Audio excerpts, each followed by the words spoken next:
네, 세상을 살면서 먹는 것이 참 중요합니다. 언젠가 제가 공상과학 TV를 이제 뭐 초등학교 때인지 언젠지 본 것 같은데 그때 TV에서 뭐라고 했냐면 나중에 시간이 지나면 알약 하나만 먹으면 이 며칠간 밥을 먹지 않아도 배가 부를 만큼 그런 기술이 개발이 될 거다라고 이제 TV에 나온 거를 보았는데요. 여러분 어, 근데 그런 게 나왔습니까? 나올 수 있을지 모르겠지만 안 나온 이유가 뭐냐면 사실은 사람은 먹는 거를 좋아합니다. 그렇기 때문에 굳이 알약까지 먹어가면서 어, 암, 배가 부른 것을 유지하는 것을 싫어하는 거죠. 사람은 먹는 것을 좋아합니다. 그래서 의학이 발전하면서 지금은 뭐가 개발이 되었습니까? 위고비라고 하나요? 다이어트 약인데 오히려 그거를 먹으면 살이 빠지는 이제 그런 약이 개발이 되었지 않습니까? 왜 그러냐면 사람은 먹는 것을 중요합니다. 우리 그림을 한번 보면 코로나 시절에 보건위생의 염려로 질병에 걸릴까 무서워서 교회는 가지도 못하지만 어떤 모습이 있냐면 맛집에는 줄을 서서 꾸역꾸역 그 입에 밥을 넣는 모습을 이렇게 보았지 않습니까? 우리는 그런 시대를 살고 있고 또 먹는 것이 그만큼 중요합니다. 제가 청년 대학부 시절에 저희 교회에 대학부에 내려오는 격언이 있는데 무슨 격언이냐면 입이 열려야 마음이 열린다라는 격언이 있습니다. 무슨 말이냐면 입에 뭐를 같이 먹을 때 마음이 열린다라는 이제 그런 격언이 청년 대학부 시절에 쭉 흘러왔단 말이죠. 함께 먹는 거는 참 중요하고 그리고 그 안에서 귀한 교제와 하나됨과 연합이 이루어지게 되는 것입니다. 교회는 그만큼 먹는 것이 중요하잖아요. 우리 교회는 그 뜰 모임에 집중하기 위해서 주일 점심 식사를 만약에 많은 인원이 투여되면 뜰 모임을 제대로 할 수 없고 예배를 드릴 수 없습니다. 그렇기 때문에 김밥으로 저희가 소위 말하면 때우고 있잖아요. 네, 그러다가 한 달에 한 번씩 식사 준비를 뜰에서 준비해서 교육관에서 식사를 올해 이렇게 하기로 했는데 한 번 식사할 때마다 좋은 시간들을 보내고 좋은 교제를 나누고 있습니다. 그런데 식당 이 시설이 없기 때문에 설거지하거나 뒷처리하는 것이 결코 쉬운 일이 아닙니다. 일반 가정에서도 뭐 다 잘 돼 있을지라도 장을 보고 그리고 요리를 하고 또 뒷처리하는 것이 결코 쉬운 일이 아닌데 하물며 50인분의 교회 단체식을 이제 시설 없이 하는 것은 결코 쉬운 일이 아니지 않습니까? 어려운 일입니다. 그런데 오늘 본문에는 어, 아무것도 계산하지 아니하시는 낭만주의자 예수님이 너무 쉽게 몰려오는 5천 명의 무리를 향해서 밥을 같이 먹자라고 너무 쉽게 낭만적으로 이야기를 하십니다. 조리시설이 온전히 갖춰진 식당에서도 힘든데 아무것도 없는 광야에서 다 같이 밥을 먹자. 남자만 5천 명인데 이를 어떻게 해야 할까요? 낭만주의자 예수님. 어찌해야 될지 모르겠습니다. 이 오병이어가 이 오병이어 기적이 있는데요. 여러분 다른 기적과 이적 다른 뭐 표적은 이 성경에도 있고 저 성경에도 이 복음서 저 복음서에도 기록이 되어 있는데 없는 것도 있고 있는 것도 있단 말이죠. 근데 오병이어는 모든 성경의 사복음서에 다 기록이 되어 있습니다. 이제 저는 어떻게 외웠냐면 오병이어는 식사는 육구역에서 한다 이렇게 외웠거든요.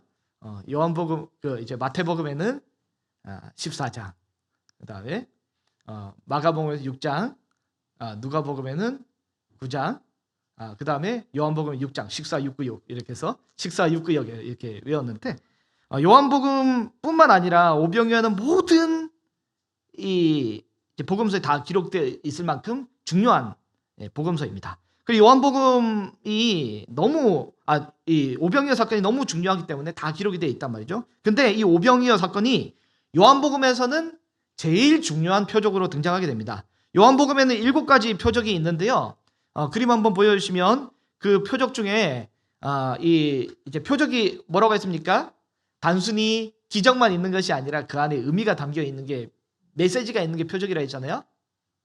근데 요한복음에 보면 한번 넘겨주시면 이제 이 메노라 금촛대 구조로 한번 보시면 첫 번째부터 두 번째, 세 번째, 네 번째, 일곱 번째 표적 중에 오병이어는 제일 중앙에 있는 이 표적입니다. 제일 가운데 배치한 것은 제일 중요하다라는 의미인데요. 다음 페이지 한번 보시면 이제 오병이어는 이 어떤 전환점이 있냐면 첫 번째, 두 번째, 세 번째까지는 사실은 개인의 어떤 필요, 개인의 건강, 개인의 신앙을 회복시켜주는 역사였다면 오병이어 사건 이후로 주님이 개인이 아니라 인류 전체의 필요에 대해서 언급하시고 그 이후로는 우리 주께서 우주적인 통치자로서 바다 위를 걸으시고 어둠을 지배하시고 사망을 깨뜨리시는 그 역사를 보여주시면서 이 오병이어 사건 이후로 에고 에임이 내가 누구인지 예수님이 본격적으로 계속 드러내 주시는 굉장히 중요한 포인트가 바로 이 오병이어 사건입니다. 오병이어 사건이 그래서 너무 중요한데요. 여러분, 요한복음을 왜 기록한지 아십니까? 요한복음의 기록 목적은 뭐냐면 불신자에게 예수님 믿으라고 기록한 것이 아니라 이미 예수님을 잘 믿고 있는 그 사람에게 앞으로 더 잘 믿도록 요한복음을 기록했습니다. 그렇기 때문에 이 요한복음의 내용은 사실은 너무 중요한 거죠. 여러분, 오늘 이미 예수님을 잘 믿고 있는 우리 사랑전도회 회원님들, 어쩌면 이 연소한 이 목사보다 훨씬 더 믿음이 좋으시잖아요. 그리고 또 우리 성도님들 중에서도 예수 그리스도를 이미 믿고 있는 우리 성도님들이 우리 모든 성도님들 아닙니까? 그러나 복음은 이 사랑전도회 회원님들도 그렇고 목사도 그렇고 모든 성도도 그렇고 예수님을 믿고 있는 우리에게도 복음은 여전히 필요합니다. 여전히 요한복음은 우리에게 다시금 우리가 예수님을 더 잘 믿도록 권고하고 그리고 도전을 주고 있습니다. 여러분, 오늘 사랑전도의 헌신 예배를 드리고 있는 이 와중에 우리가 이미 예수님을 잘 믿고 있을지라도 오늘 이 시간을 통해 우리의 믿음이 더 깊어지고 우리의 신앙이 더 확고해지는 은혜가 있기를 소망합니다. 그 누구도 복음이 필요 없는 자는 아무도 없는 줄로 믿습니다. 오늘 본문 성경을 한번 같이 보시고요. 4절을 보시면 유대의 명절 유월절이 가까워왔다라고 주님이 설명하고 계십니다. 사도 요한은 본문의 배경을 굳이 유월절의 그림을 그리고 유월절의 세팅을 둡니다. 앞서 우리가 다른 요한복음 앞부분에서는 그냥 명절이 가까웠다라고만 기록하고 있는데 오늘 여기서는 명확하게 유월절이라고 그림을 그려주고 있습니다. 1절에도 갈릴리 호수에 대해서 굳이 요한의 복음에는 뭐라고 하냐면 갈릴리 바다라고 합니다. 디베랴에 있는 갈릴리 바다라고 디베랴 바다라고 설정을 해둡니다. 출애굽 배경을 이 그림을 그려주는 거죠. 여러분, 모세가 애굽 제국에 홍해를 가르고 출애굽을 시켜줬지 않습니까? 근데 예수님은 오늘 오병이어 사건 바로 뒤에 오병이어 사건이 1절부터 15절까지인데 여러분 성경책을 한번 보시면 16절에 보시면 그 이후로 어떻게 하냐면 예수님은 이 디베랴 바다를 발로 밟고 건너십니다. 다시 말해서 황제의 이름을 딴 디베랴 바다를 발로 밟고 걸어가시는 것이 등장하는 거죠. 사도 요한은 지금 예수님을 모세보다 더 위대한 분으로 묘사하고 기록을 하고 있습니다. 여러분, 오늘 우리 첫 번째 꼭지가 뭐냐면 예수님이 어떤 분이냐면 우리가 기억할 예수님은 어떤 분이냐면 예수님은 하나님이십니다. 예수님이 하나님이십니다. 오늘 우리가 이것을 기억하기를 바랍니다. 우리가 알고 있는 예수님은 어떤 분이십니까? 오늘 예배를 드림으로 우리가 알고 있는 예수님을 하나님으로 우리가 더 깊이 알 수 있는 은혜가 있기를 바랍니다. 오늘 본문 3절 말씀을 보면 예수님은 제자들과 함께 산으로 올라가시는데요. 여러분, 저기 그 호계 체육관의 볼링장 뒤에 있는 산의 이름을 혹시 여러분 아십니까? 예? 매봉산이었어요. 저는 몰랐습니다. 예. 몰랐는데요. 여러분 이 산에 예수님 오늘 오르신 산의 이름은 무슨 산인지 아십니까? 여러분 신학자들이 이 산의 이름을 모릅니다. 왜 그런지 아십니까? 그냥 동네 뒷산입니다. 근데 여기에 특별히 요한은 정관사를 붙여서 그냥 산이 아니라 그 산에 올랐다라고 기록을 하고 있습니다. 왜 그 산이라고 하고 있습니까? 그냥 산에 올랐다. 그리고 그냥 바다에서 말씀을 전했다라고 하면 되지만 예수님이 그 산에 올랐다라고 표현을 하고 있는 이유는 뭐냐면 산의 의미를 두고 있기 때문입니다. 여러분 모세는 시내산에 올라가서 하나님으로부터 율법을 받아서 백성들에게 전해 주었지 않습니까? 그런데 예수님은 어떻게 하시냐면 오늘 예수께서 산에 오르신 다음에 모세의 위치에 서서 여러분 이게 잘 기억하시기 바랍니다. 모세의 위치에 서서 하나님께 말씀을 받아 제자들에게 나눠준 게 아니라 오늘은 어떻게 하냐면 예수님이 산에 올라가신 이후에 하나님의 권세로서 마치 모세에게 말씀을 내려주신 하나님처럼 하나님의 권세로서 예수님은 제자들에게 모세에게 전해준 말씀처럼 복음을 전해주고 계십니다. 오늘 본문의 예수님은 모세처럼 율법의 수여자가 아니라 율법을 말씀을 복음을 제자들에게 던져주는 그런 분으로 오늘 본문에 기록이 되어 있습니다.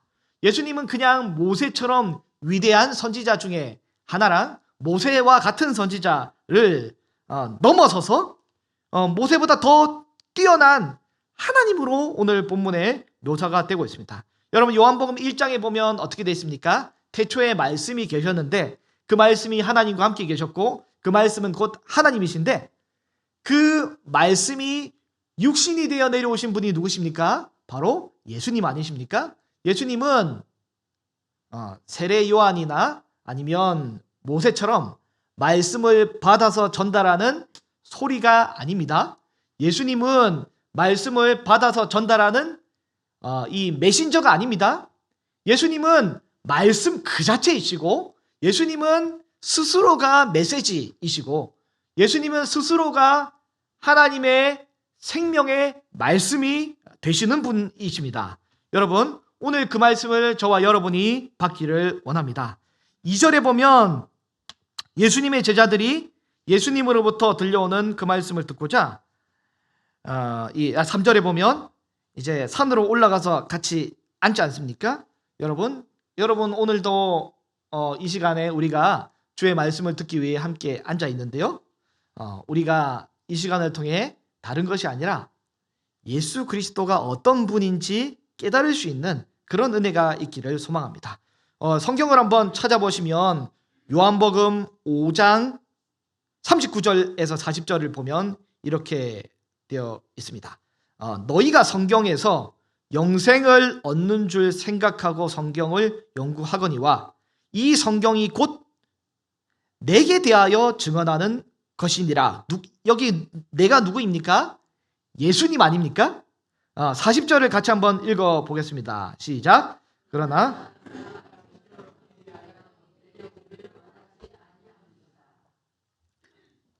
성경은 예수님에 대해 기록한 말씀입니다. 우리가 성경을 읽을 때 예수님을 만나고자 하는 마음으로 성경을 읽어야 하는 것이죠. 근데 성경을 읽으면서 이 율법에 이거 해야 된다 저거 해야 된다를 이제 기반으로 읽게 되면 우리는 낙담하고 아무런 소망을 발견할 수 없는 것입니다.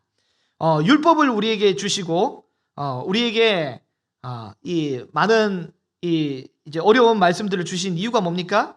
야, 율법으로는 우리가 도무지 구원받을 만한 사람이 못 되는구나 라는 것을 깨닫게 하고 그래서 구원자로 오시는 메시아 예수 그리스도를 고대하게끔 우리에게 이 율법의 말씀을 주셨습니다. 그리고 오신 예수 그리스도를 성경을 통해 만나게 되는 거잖아요.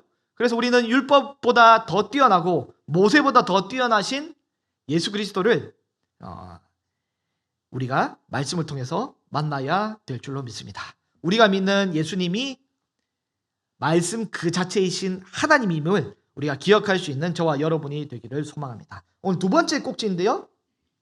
예수님은 어떤 분이시냐면 예수님은 우리에게 질문하시는 분입니다. 여러분, 질문하시는 분입니다. 예수님은 우리에게 질문을 던져서 생각을 하게끔 하는 거죠. 여러분, 예수님의 질문을 받아보셨습니까? 예수님께서 여러분에게 던지는 질문을 받아보셨습니까? 그 질문을 받고 우리가 생각을 할 수 있는 그런 은혜가 있기를 바랍니다. 제자들이 하나님이신 예수님의 말씀을 듣고 있는 그 산으로 오늘 본문 5절을 보면 큰 무리가 그 말씀을 들으려고 몰려오고 있습니다. 여러분, 만일 우리가 주일 오늘 오전 예배를 드리고 있는데요. 이제 주일 점심 때 갑자기 평소보다 우리 인원보다 50명이 더 갑자기 예고 없이 많이 왔다라고 생각을 한번 해보겠습니다. 이 김밥이 모자라지 않겠습니까? 윷놀이 하면서 김밥을 나눠 먹어야 되는데 이거는 김밥 담당자의 생각이고 50명이 더 오면 목사는 좋죠. 이제 다른 성도들도 좋습니다. 본문도 이와 같습니다. 예수님 말씀을 듣고 있는 와중에 평소보다 많은 사람들이 몰려오고 있습니다. 50명이 아니라 장정만 5,000명이 몰려오고 있습니다. 어린아이와 여자까지 포함하면 대략 15,000명에서 2만 명 가량 되는 엄청난 숫자가 몰려오고 있단 말이죠. 제자들은 지금 불안합니다. 불안합니다. 그런데 예수님은 좋아하고 계십니다. 많이 왔기 때문에. 그런데 제자들은 불안합니다. 여러분, 원래 제자들은 말씀을 들은 이후에 예수님과 생명의 말씀을 나눈 이후에 아마도 어디 가서 돈을 주고 공동체의 식사의 어떤 거리를 테이크아웃해서 어떤 먹으려고 했던 것으로 추측을 할 수 있습니다. 요한복음 4장에 보면 예수님이 사마리아 여인과 대화를 하고 있는 와중에 제자들은 인근 마을에 가서 먹을 거리를 사서 온단 말이죠. 구해서 온단 말이죠. 그런 것처럼 우리는 소수이기 때문에 그렇게 하려고 했던 것 같아요. 그래서 특별한 음식을 따로 챙기지 않고 이동을 했는데 예수님이 설교를 빨리 마무리하시고 식사 시간 전에 무리를 보내버리면 좋겠구만 설교 시간이 길어지고 있습니다. 예수님은 아주 신이 나셔서 설교를 더 길게 하고 있습니다. 아무 계산도 하지 아니하시는 낭만주의자 우리 예수님께서는 혹시나 했는데 역시나 오늘 본문 5절에 보면 이야기를 하시죠. 5절 말씀을 같이 한번 읽어보겠습니다. 시작. 예수께서 자기에게 오시는 것을 보시고 빌립에게 이르시되 우리가 어디서 떡을 사서 이 사람들을 먹이겠느냐 하시니, 야, 식사 담당 빌립에게 물어봅니다. 빌립은 굉장히 난감합니다. 우리 권사님, 우리 교회 지금 5,000명이 더 오셨는데 점심 식사를 어떻게 해결할까요? 여러분, 제 위임식 때 식사 자리 고르는데 엄청 스트레스를 많이 받았단 말이죠. 그 많은 사람들을 어디서 먹일까? 5,000명이 왔단 말이죠. 여러분, 안 그래도 재정이 충분하지 않은데 예수님이 눈치 없이 계산하지 않고 저들까지 다 떡을 사서 먹이라고 하니 빌립은 굉장히 난감한 겁니다. 여러분이라면 어떻게 하시겠습니까? 난감하지 않겠습니까? 안타깝게도 이런 결핍의 상황이 죄송하지만 우리 삶에 때때로 많이 발생하게 됩니다. 이런저런 방법을 다 동원해서라도 돈을 구해야 되는데 갑자기 할 수 없는 난처한 상황, 아들이나 딸한테도 하지 못하고 때로는 배우자에게도 이야기하지 못하는 난처한 상황이 때때로 우리 삶에 생깁니다. 경제적인 것뿐만 아닙니다. 건강의 문제에 있어서도 때때로 우리는 이런 비참한 결핍이 우리에게 있습니다. 결핍이 있고 부족함이 있는 거죠. 여러분, 근데 이런 결핍과 부족함을 우리 주님이 모르시는 분이 아닙니다. 다 알고 계십니다. 이런 상황을 주님이 파악하지 못하는 것이 아니라 모두 알고 계십니다. 6절 말씀에 보면 어떻게 되어 있냐면 이렇게 말씀을 하심은 친히 어떻게 하실지 미리 다 계획을 하시고 모두 다 알고 계시지만 우리가 외웠던 말씀이죠. 왜 이렇게 질문을 하셨습니까? 빌립을 시험하고자, 테스트하고자 이렇게 물어보는 거죠. 예수님은 답을 다 알고 계시지만 빌립을 테스트 한번 해보려고 물어보십니다. 빌립에게 이 결핍의 문제에 대한 심각한 고민과 이 결핍을 해결하는 것에 대한 해결에 대한 고민을 한번 해보기 위해 주시는 거죠. 여러분, 여기에 대해서 빌립은 뭐라고 대답합니까? 7절에 보면 이렇게 합니다. 여기 있는 사람들에게 모두 풍성하게가 아니라 깔짝깔짝 조금씩 입에 풀칠할 만큼만 먹게 할지라도 200데나리온 어치의 이 재정을 가지고도 부족합니다. 한 7, 8개월 일할 만큼의 노동자의 월급을 다 쏟아부어도 이게 부족한 거죠. 여러분, 우리 김밥을 한 2만 명한테 먹이려면 얼마가 들지는 저는 계산을 못 해가지고 너무 다행인데요. 여러분, 안 되죠. 근데 빌립은 이 2, 3천만 원이 여기 들 텐데 그 돈이 없다라고 지금 선언을 하고 있습니다.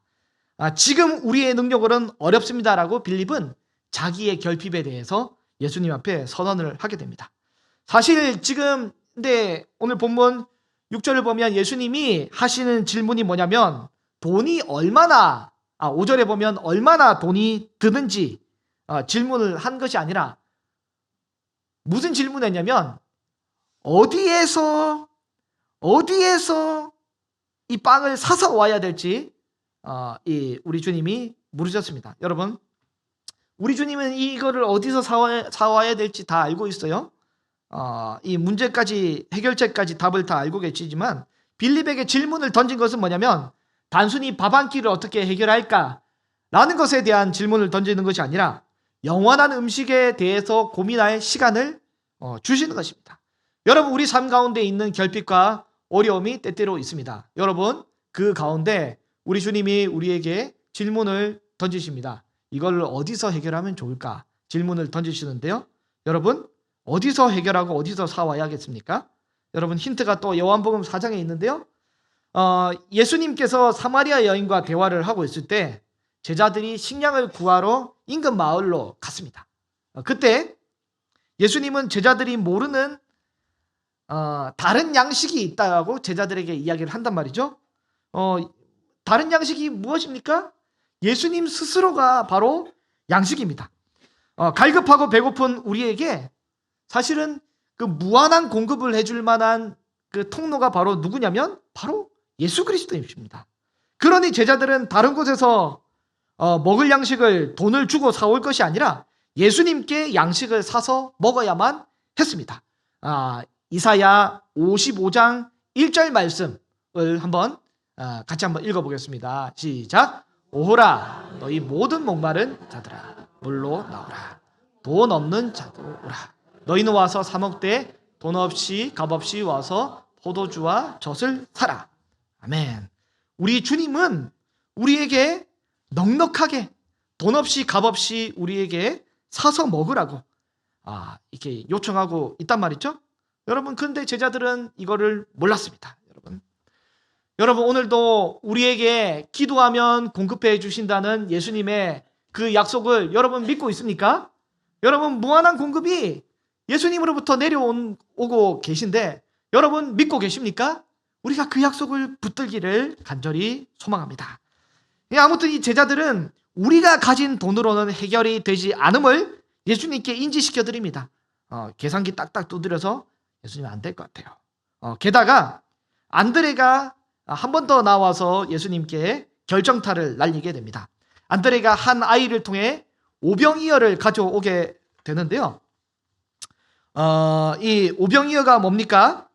보리떡 이 5개와 조그만한 물고기 2마리입니다. 이거를 제자들이 우리 회중을 또 우리 제자들 그룹을 통틀어서 뒤져봤더니 딸랑 나온 게 오병이어 보리떡 5개와 조그만 물고기 2마리밖에 없는 거죠.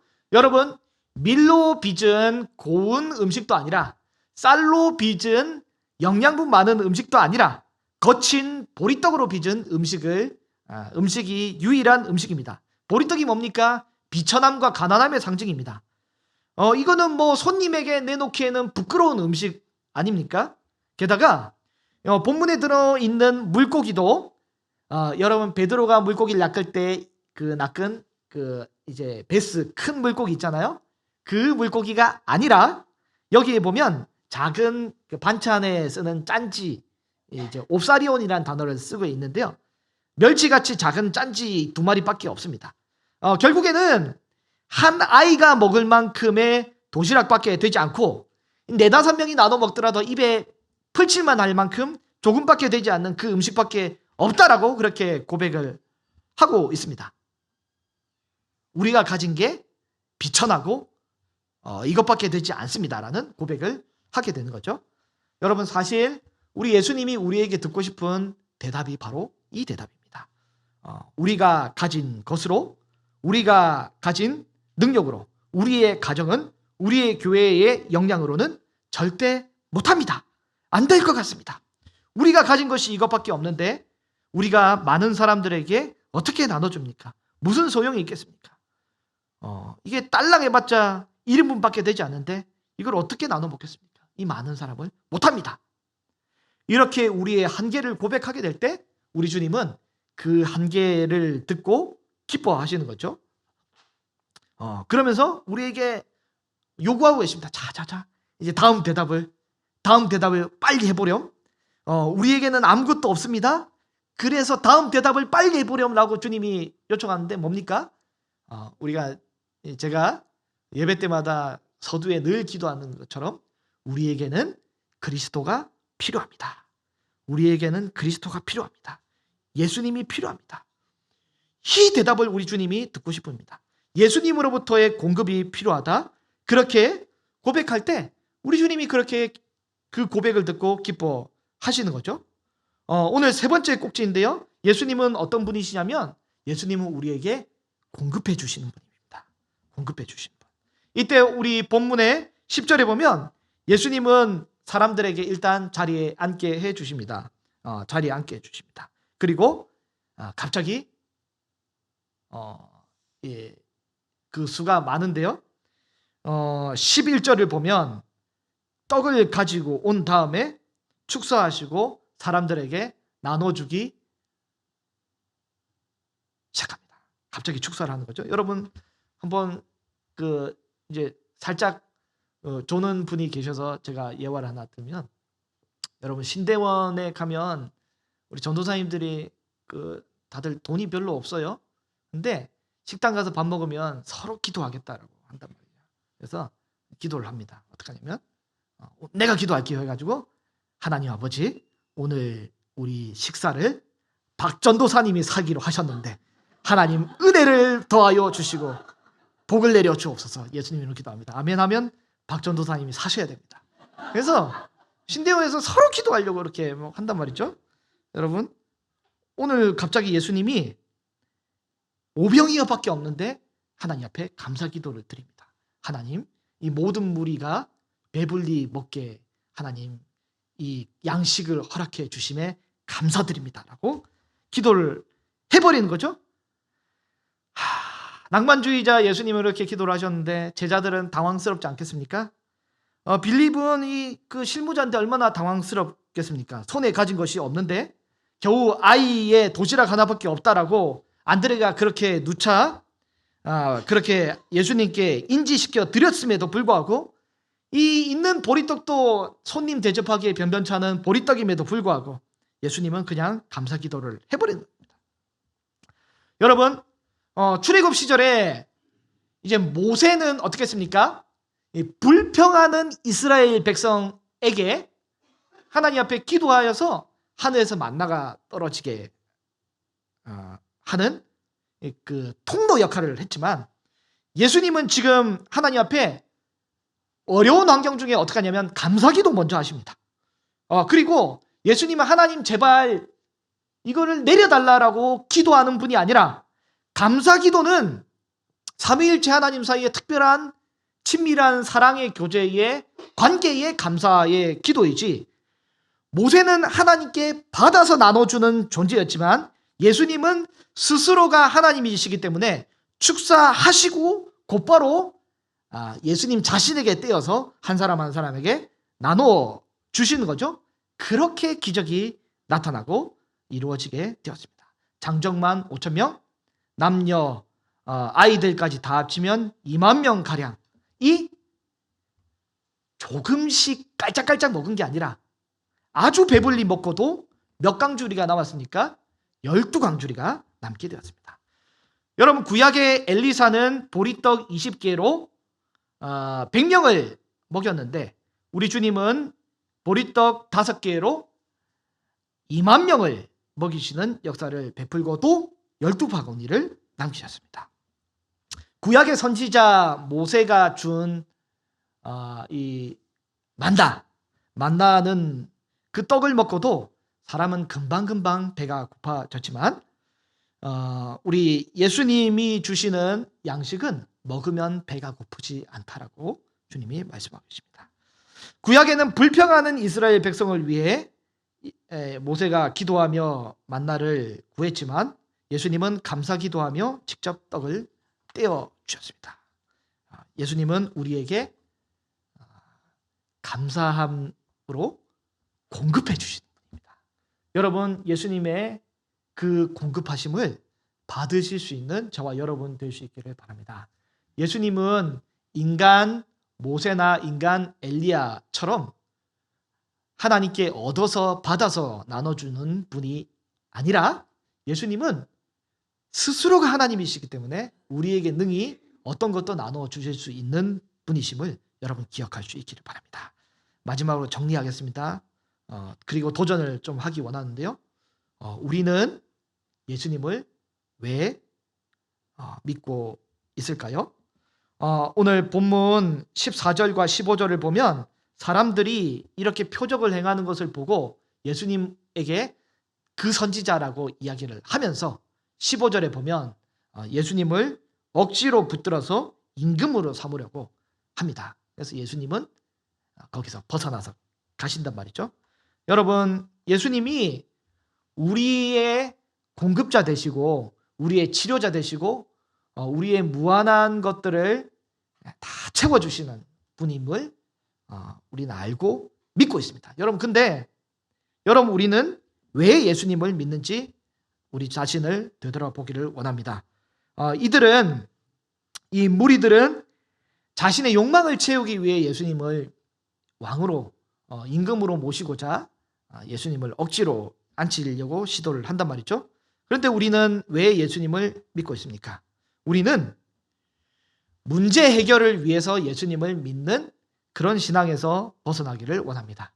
형통에서 우리를 채워주시는 예수님을 단순한 이런 공급자로 모시는 것이 아니라 예수님은 우리의 영혼을 영원히 배고프거나 줄이지 않도록 만족해 하시는 영생의 공급자 되심을 오늘 본문을 통해 우리에게 알려주시기를 원하시는데, 우리가 예수님이 생명의 떡이심을 믿을 수 있는 저와 여러분 될 수 있기를 소망합니다. 오병이어 이 기적을 통해 단순히 배부르는 이런 기적이 아니라 영원한 생명을 주시는 분임을 우리에게 알려주고자 하십니다.